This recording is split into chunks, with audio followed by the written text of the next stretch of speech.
especially in the headquarters. Honorable Speaker, what the Senate are proposing is that in this kind of conditional grants, then the counties should receive monies directly, and therefore we exempt the role of MDAs in terms of oversighting these conditional grants. Honorable Speaker, we want to revert back to what this House passed, and that is why we recommended for the rejection of the amended version of the bill, Honorable Speaker, because number one, we have already appropriated monies for this financial year. And then, when the Senate then returns the bill for us to fund extra monies to a tune of 424 million, Honorable Speaker, this money is not provisioned in the budget, and therefore will be contravening the same appropriations bill that you already passed in this House and that which the Treasury is currently implementing. Honorable Speaker, as I come to the conclusion, I also want to laud our governors, because this is not an issue around governance, and especially county governments. Our governors have continued to do their bit and to work very hard. I also want to laud the Senate, because disagreement does not necessarily mean that there is anything between both houses. It is just a consideration in principle. Our Senate has been doing a great job in terms of supporting devolution. And Honorable Speaker, for this proceed to mediation, it does not mean that there is any house that is looking down on any. We are all equal members of Parliament, and we respect the Senate and the great role they are playing in terms of advancing devolution in Kenya. And this is just a matter of principle that you have appropriated these monies.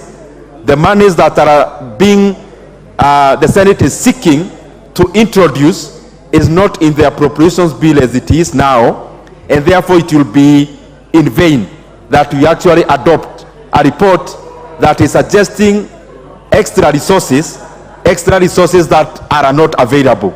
And therefore, Honorable Speaker, I wish and I hope that once we proceed to the mediation, we will be able to iron out these small issues so that counties can then receive the monies due to them.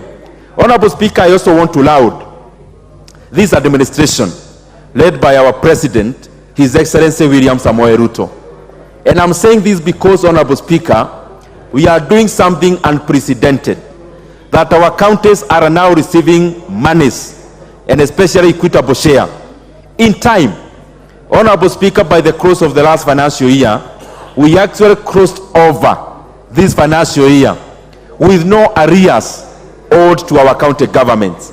And therefore, this is very, very important, because we are actually not just devolving functions. We are also making sure that our esteemed governors are able to discharge their duties without the handicap of illiquidity. Honorable Speaker, also this goes a long way into reducing some of the unnecessary expenses, and especially that which are around interest rates. When, for example, county governments take overdrafts from commercial banks to pay some of the monies that has no luxury to wait, for example, salaries. Honorable Speaker, by advancing monies to our county governments in time, we are reducing on those kind of expenditure, and therefore it is something that is laudable. Honorable Speaker, again, just to repeat, the fact that this House is rejecting the proposed version from the Senate, this is just part of our job, and it is in no way, Honorable Speaker, trying to undo the work of the Senate. And I'm repeating, just because these houses have been working very harmoniously, we are just rejecting in principle, because there is actually no monies to add, because the appropriations bill is already passed by this House, and therefore we cannot then come back and then pass a bill that is proposing more monies that are not available. I have just repeated that 3 times to buttress the fact that this is just part of our work. We can reject, then we go to mediation, and then we are able to get a way out. With those many remarks, Honorable Speaker, I want to thank the members of the budget committee, the members of this house, our technical team in the parliamentary